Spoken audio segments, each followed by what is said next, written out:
Allison holds him off. They come to the stripe, and the winner of the 30th annual Great American Race, Bobby Allison. Davey Allison, his son, in second. The Alabama gang has conquered the Daytona 500. I was sitting up there myself, you know, and I said, I wonder what Judy's thinking right now.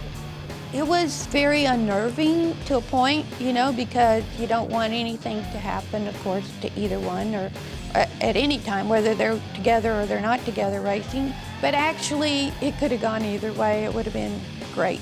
He was never happy being second place, but I guess since it was Bobby, it made a difference to it. Davey was trying to beat Bobby just as much as if he was trying to beat Dale Earnhardt. Look at him, Bobby waving to Davey. All right, so let me get this straight. Davey worked for Bobby Allison Racing, and until he punched that time clock at quitting time, there was no working on Davey Allison's car. Yes, and he was an employee of Bobby Allison Racing, and he had to work on Dad's stuff until after hours. And when he was 16 building his own stuff, he had to work on it after hours. So if he had to be ready by Friday evening to go to BIR or wherever he went by the time he was 18, you know, he worked almost all night. And he'd come to me and he'd be so mad at Bobby because Bobby was making him sweep the floor or do some stuff, and he wanted to get in there and be working on the motor or working on the chassis or something, you know, stuff like that. But Bobby brought him up slow and didn't give him anything, and that's what I think made Davey such the person that he was. Bobby didn't give him a silver spoon. He made him work for everything. Well, I felt like that the worst thing I could do would be to give him the materials and give him the things that he wanted, because I felt like he would appreciate them so much better if he helped earn them. Oh yeah, I supported it totally. In fact, sometimes I felt like he was a little bit too late. Nobody gave up. Whenever the odds got tough, they just got tougher, and here we are in victory lane again. Being in the state of Alabama, their home state, what it always meant to Bobby, but especially to Davey, to go race at Talladega Superspeedway. I think all the Allisons loved Talladega for the speed, the crowd. You know, the Allisons were Alabama. They raced all around the tracks of Alabama, and the fan base there just kind of grew along with the Alabama gang, and it's been incredible. It was a real special place to us as a family prior to Davey ever racing it.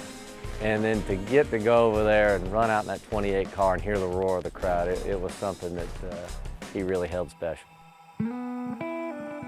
Davey's looking down on us today with a big smile on his face. He would be so proud of the love that you have shown to him and to his family. We know Davey had the love for flying, loved to fly that airplane, and he had obtained a love for flying a helicopter, and called old Red up and said, Red, let's fly up to Talladega Superspeedway and watch Neil Bonnet do some testing. Of course, I was in that thing when that part broke and it started going crazy on him.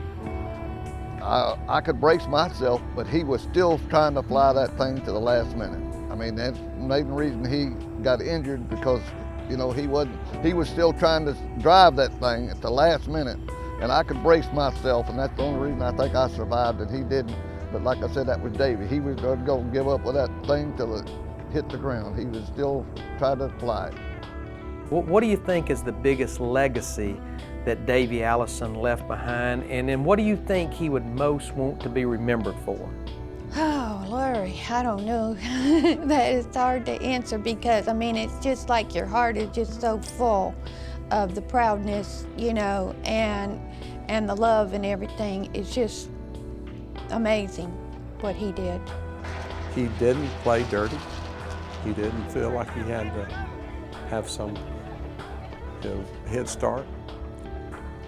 He raced fairly. He raced you hard, but he raced you fairly. Raced you hard, but focused, but he didn't need a head start.